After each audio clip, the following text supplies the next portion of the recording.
Promotorët kryesor të pan-islamizmit.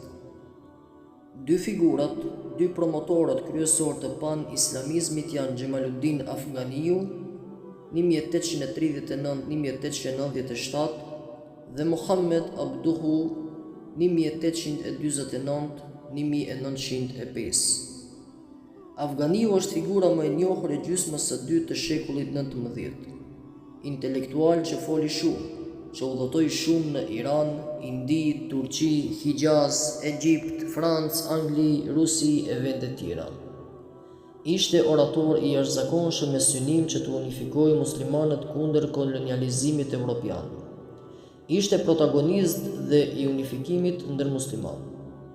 Më herët theksuam rolin e Abdulhamidit të dytë në promovimin e panislamizmit.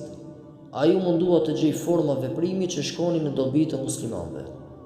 Kështu në kohën e sundimit të tij u formua në varg shoqatash që popularizonin rolin dhe rëndësinë e kësaj lëvizje. Pas largimit të Afganiut dhe Abduhus nga Egjipti dhe bota arabe, sepse ndiqeshin si të papërshtatshëm, ata u vendosën në Evropë. Në Paris më 1884 formuan shoqatën me synim të reformave dhe bashkimit. Më 1886 në Londër formuan shoqatën panislamiste. Nën patronatin e sultanit në Londër, më 1903 u formua shoqata panislam, kryetar i së cilës ishte Abdullah el-Ma'mun Suhreverdi. Politikës panislame të Sultan Abdulhamidit të dytë, më së shumti i ka ndihmuar shoqëria osmane, gjysmëhëna e Kuqe në vitin 1887. Kjo shoqat hapi degët e saj kudo nëpër botën muslimane dhe ndihmonte synimet panislame të sultanit. Edhe Hekurudha e Hijazit u ndërtua për këtë qëllim. Shtypi luante një rol të madh, sidomos në Stamboll në disa gjuhë, turke, arabe dhe urdu. Në vitin 1876 shtypeshin 1207 revista e gazeta panislame, kurse në vitin 1919 shtypeshin rreth 1000 revista e gazeta. Aktivitetin panislamiste vazhduan dhe pas rënjes së Abdulhamidit dhe futjes së parlamentarizmit në Turqi dhe ardhjes së pushtet të turqëve të ri. Emrat më të rëndësishëm janë Mehmet Akif, Ahmet Hilmi, Xhelal Nuri, Said Halim Pasha, kurse revistat dhe gazetat më të njohura janë Sirati Mustaqim, Sebilur Rashad, El Hidaye, Hikme e tjerë. Idesë dhe aktivitetit rusifikues dhe ortodokses në Rusi ju kundërvun muslimanët, në krye me panislamistin Ismail Gasprinski. Edhe në vitet në vazhdim ka pasur aktivitete, por më zbehtë, sidomos pas revolucionit të tetorit më 1917 në Rusi dhe ardhjes së komunistëve në pushtet. Panislamizmi pati jehon dhe ndikim dhe në popullatën muslimane në Indi, si ideologjikisht ashtu edhe praktikisht, në formën dhe strukturën e lëvizjes. Këtë gjendje nxiti sidomos rënja e perandorisë mogule, përkatësisht me pushtimin e Indis nga anglezët. Ata mendonin se kalifati Osman, i vetmi legjitim në tërë botën, duhet i përfarsoj muslimanët e botës. Ulemaja e Indis muslimane konfirmoi legjitimitetin e khalifatit Osman, por jo të gjithë e pranuan këtë mendim. Ndër më të njohuri që nuk e pranoi këtë mendim ishte Sejd Ahmed Han, reformator, politikan e dietar. Ai mendonte se rrethanat e Indis muslimane në pushtimin anglez dhe pranimi i khalifatit Osman për legjitim është fiksion dhe romantizëm.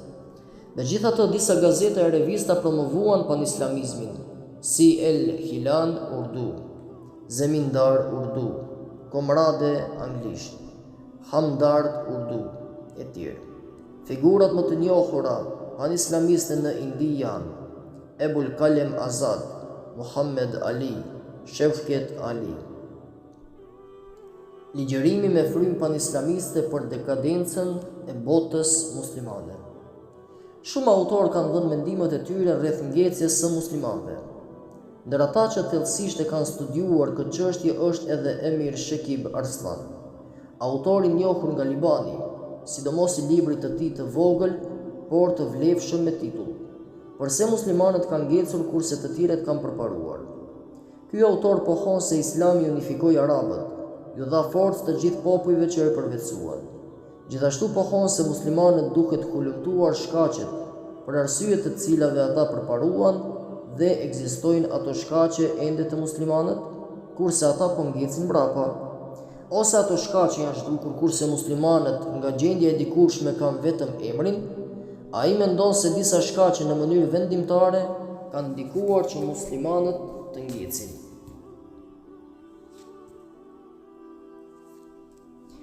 Ai thotë se mos arsimimi është shkaku i parë dhe kryesor i ngecjes së muslimanëve. Për fat të keq, arsimimi dhe sot nuk është më i mirë. Bota muslimane është në gjendje të mjerueshme. Sipas disa të dhënave, vetë Arabia ka rreth 50% të popullsisë analfabet.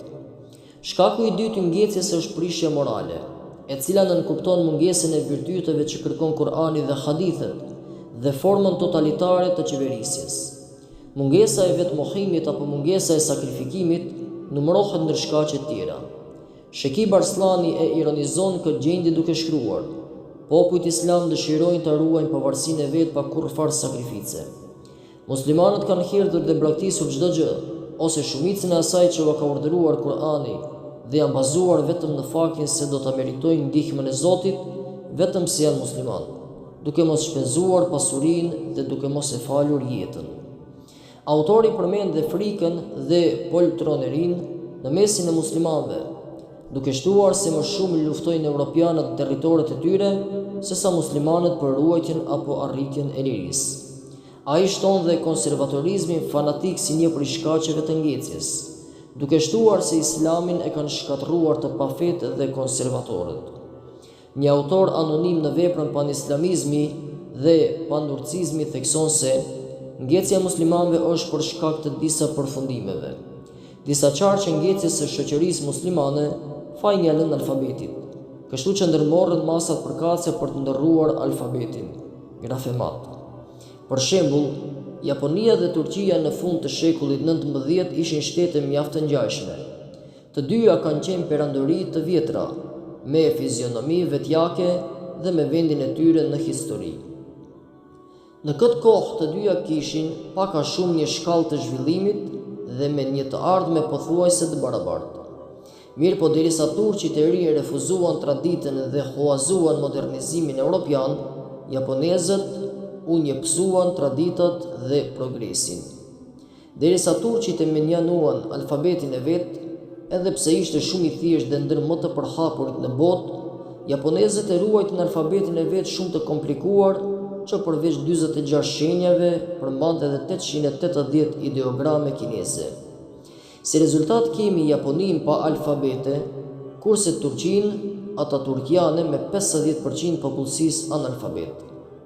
Turqia e ka humbur kujtesën e saj, historinë e saj. Disa të tjerë mendonin se ngecja e muslimanëve është shkaku i femrës muslimane jo bashkëkohore. Edhe në këtë aspekt kemi disa nisma për emancipimin e saj, siç bëri reformatori egjiptian Kasim Emin. Të tretët kanë menduar se forma aktuale e Islamit është pengesë kryesore për çdo përparim të mëtim, dhe se para së gjithash duhet reformuar vetë fenë. Të katërtët përfunduan se shkaku kryesor i ngecjes muslimane qëndron në sistemin e qeverisjes islame, dhe për këtë shohin si rrugdalje idetë panislamiste, por realizimin e saj në praktik e shihnin lloj-llojshëm. Disa mendonin për themelimin e perandorisë unike muslimane.